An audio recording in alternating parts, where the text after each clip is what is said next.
দেশের রাজনৈতিক পট পরিবর্তনের প্রভাব পড়েছে নিত্যপণ্যের বাজারে। রাজধানীর কাঁচা বাজারগুলোতে কমতে শুরু করেছে সবজির দাম। কয়েকটি পণ্য ছাড়া বেশিরভাগ পণ্যের দাম কমেছে প্রায় 40 থেকে 50 টাকা হারে। চিচিঙ্গা ছিল 80 টাকা কেজি, আজকে বেচতেছি খালি 25 থেকে 30 টাকা। পেঁপে বেচতেছি 25 থেকে 30 টাকা কেজি, ভেন্ডি বেচতেছি 30, পটলের কেজি 25 টাকা, বেগুন 40 থেকে 35 টাকা বিক্রি করে বেচতেছি, আর উস্তা বেচতেছি 50 টাকা। সকালে রাজধানীর কারওয়ান বাজারে নিত্যপণ্যের বাজার ঘুরে দেখা যায় পটল বিক্রি হচ্ছে 25 টাকায়। এক সপ্তাহ আগে যেটির দাম ছিল 80 টাকা। কাঁচা পেঁপে বিক্রি হচ্ছে 25 টাকায়, যার পূর্বের মূল্য ছিল 60 টাকা। অন্যদিকে 100 টাকার করলা এখন বিক্রি হচ্ছে 50 টাকায়। 120 টাকার বেগুন এখন মাত্র 30 টাকা। যে ঢেঁড়স গত সপ্তাহে বিক্রি হয়েছিল 80 টাকায়, সেটি বিক্রি হচ্ছে 30 টাকায়। আলু 60 টাকা। তবে অস্বস্তি কাঁচা মরিচে। একদিনের ব্যবধানে 60 টাকা বেড়ে 200 টাকায় বিক্রি হচ্ছে কাঁচামরিচ। তুলনামূলক আগে দাম বেশি ছিল, আজকে আমি স্বাচ্ছন্দ্য বোধ করতেছি কিনে। আমার ভালো লাগতেছে যে মনে হচ্ছে দাম তুলনামূলক একটু হলেও কম, যদি কম আগের তুলনায় কম। বৈষম্য বিরোধী ছাত্র আন্দোলনের পর পতন হয় শেখ হাসিনা সরকারের। এরপরেই ট্রাফিক পুলিশ শূন্য হয়ে পড়ে সড়ক।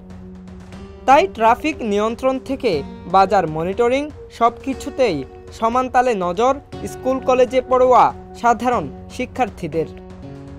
এছাড়াও বাজার এবং সড়কে চাঁদাবাজি বন্ধে বিভিন্ন টিমে বিভক্ত হয়ে টহল দিচ্ছেন শিক্ষার্থীরা। আমরা গত 3-4 দিন যাবৎ কাজ করে যাচ্ছি। তো আমরা মাঠে গতকালকেও বা তার আগের দিনও কয়েকজনকে পেয়েছি। তো তাদেরকে আমরা যথাযথ শাস্তি দেওয়ার চেষ্টা করেছি এবং তাদেরকে শুধরানোর জন্য তাদেরকে আমরা এনকারেজ করেছি যাতে তারা আর এই ধরনের কাজ না করে। এবং আজকেও আমরা মনিটরিং করতেছি। আমাদের 7টা টিম মাঠে আছে, 10-15 জন করে একটা টিমে। যদি আমরা এরকম কোনো খোঁজ পাই তাহলে একজন সুনাগরিক হিসেবে যা করা প্রয়োজন আমরা তা করব। ব্যবসায়ীরা বলছেন সন্ধ্যা হলেই এখন আর দিতে হয় না চাঁদা, যার ফলে কমেছে নিত্যপণ্যের দাম। চাঁদাবাজি বন্ধ থাকলে নিত্যপণ্যের দাম অনেকটাই নিয়ন্ত্রণে থাকবে বলেও আশা করছে তারা। ব্যবসায়ীরা বলতেছে যে যদি আমরা কোনো চাঁদাবাজিকে কোনো চাঁদাবাজ দিতে না হয় তাহলে আমরা কম দামে বিক্রি করলে আমরা পোষাইবি।